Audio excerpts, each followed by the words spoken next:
Hello and welcome back to Bicycle Legs and another edition of Review.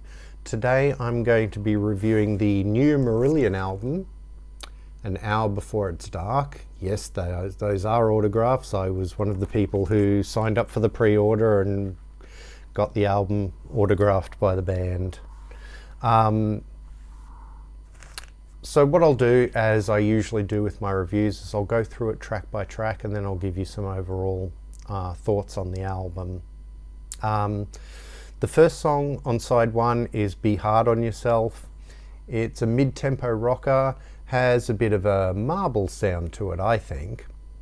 Although it's split into three parts according to the liner notes and what have you, this really sounds more like a continuous song than a lot of their multi-part suites do.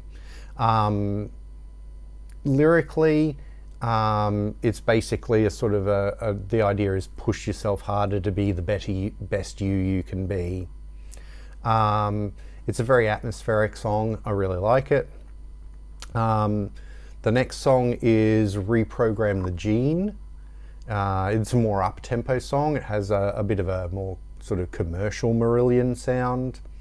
Has an ecological lyric theme. It has a sudden change musically for the second section, but only briefly, and then it gets back into the sort of up-tempo feel. And except for that, again, this really does feel less like a sort of collection of bits than one sort of continuous song, even though it's, again, broken up into three parts, if memory serves me correctly. Yeah. The next song is called Only a Kiss. It's a very short instrumental, and I feel like it's probably like one of the bits that they made up when they were doing their jamming, because they write their songs by sort of jamming collectively in the studio and then taking the bits that they like the best and assembling them into songs. And I feel like this was one of their little jam bits that they really liked, but it wouldn't fit into one of the other songs. And I'm glad that they saved it, because it's a really nice little interlude. And then you go into a song called Murder Machines, which closes out side one. This is Marillion's COVID song. It's up-tempo and concise. It's slightly more electronic in parts than recent Marillion tends to be. It's got some nice guitar solos from Steve Rothery.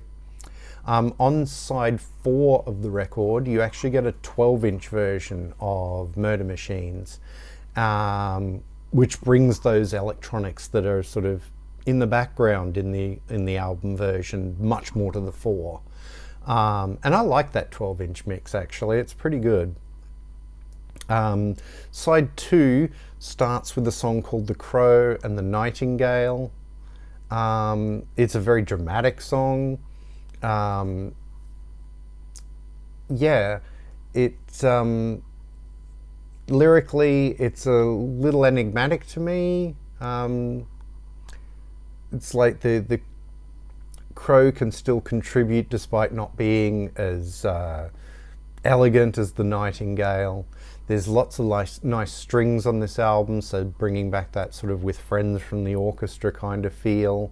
And there's choir as well, which adds to the dramatics, and another really good Steve Rothery solo. The next song is Sierra Leone. Lyrically, this is feels like a character study. I was expecting from the title that it might be a sort of their political song for the album, like say Gaza was on Sounds That Can't Be Made. But if it is, it's a much more subtle one. It's a lovely atmospheric piece. This one does feel more like sort of sections, but that's fine. I actually like those songs where you get the sort of distinct sections from Marillion as they sort of go along the piece. And then side 3 is the last song on the album. It takes up the whole side and it's called Care. It's the longest song on the album, as you would expect. It's really the only epic length track on the album, whereas, you know, there were 3, I think, sidelong epics on fear. Yeah, it's lyrically it seems to be about cancer, which is a bit of a depressing subject, but I think H handles the subject matter very well. The first section's kind of funky. Then you get into a quieter second section, then an atmospheric third section.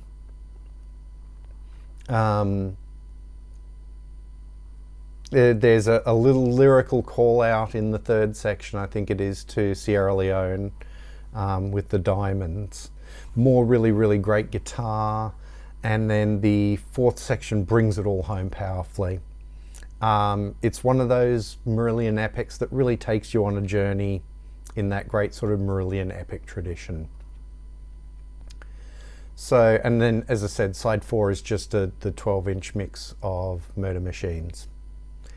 So my overall thoughts on the album is that this album has a lot in common with many of the albums that Marillion have done in the 21st century, with, well, certainly since Marbles. Maybe with the exception of Somewhere Else, because that album does kind of stick out like a sore thumb in the Marillion catalogue. Not that that's a bad thing. And again, that's not a criticism. Marillion of the 21st century do what they do very well, and this album is no exception. It's more concise overall than, say, the last album, Fear. The musicianship is, as always, really, really good without being really flashy. Marillion always use their instrumentation in service of the song rather than just to be sort of show-offs, as it were. H is still in fine voice on this album. It's definitely a worthy addition to their latter period catalogue. If you're a Marillion fan, particularly of the last several albums, this is an absolute must purchase. So that's my thoughts on Marillion's An Hour Before It's Dark. If you've listened to the album, let me know in the comments what you think. If you haven't listened to it yet, go to your listening app of choice and give it a spin. See what you think, and again, let me know in the comments. I really, really love reading the comments. Please like, share and subscribe. It really does help the channel out. If you're new to the channel, please go and have a look at some of my other videos. I have a couple of other reviews up on the channel, one by for the new Big Train album and one for the new Tears for Fears album. And there's other videos there that have got ranking the album shows on a few progressive bands. I will get around to Marillion at one stage, but that's going to be one hell of a job because they've got a huge catalogue. If you want to follow me on social media, I'm at bicyclelegs on Instagram and Twitter.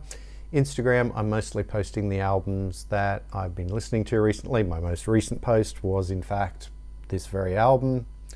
On Twitter, I talk about anything and everything, but I am trying to give that a bit more of a music focus. Thank you very much for watching, and I'll see you in the next one.